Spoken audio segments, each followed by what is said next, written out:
حضرت امام شافعی علیہ رحمہ فرماتے ہیں کہ جب بھی کچھ کہنا چاہے تو پہلے غور و تدبر کرے کہ جو میں کہنے لگا ہوں کیا وہ درست ہے، اگر وہ درست ہے تو کہہ ڈالے، اور اگر وہ درست نہیں ہے تو اس کے کہنے سے اپنے آپ کو روک لے۔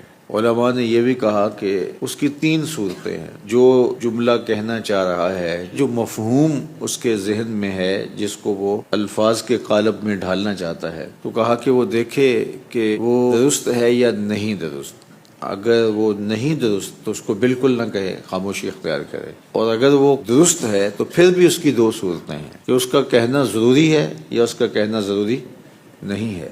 تو اگر ضروری ہے تو کہے، اور اگر ضروری نہیں ہے تو نہ کہے، اگرچہ وہ درست ہی ہو۔ چونکہ ساری درست چیزیں بھی ہم اگر کہنا شروع کر دیں، پھر بھی کثرت کلام کے سبب سے ہم اپنا وقار کھو بیٹھتے ہیں۔ اور شیخ سعدی شیرازی علیہ رحمہ نے لکھا کہ تمہارے پاس اگر موتیوں جیسے لفظ بھی ہوں لیکن ان کا کہنا ضروری نہیں ہے تو وہ پھر بھی نہ کہیے گا۔ اس کی مثال یہ ہے کہ جب آپ کا پیٹ بھرا ہوا ہو تو پھر آپ اچھی سے اچھی غذا بھی کھائیں گے تو وہ بھی آپ کے سکل معدہ کا باعث بنے گی۔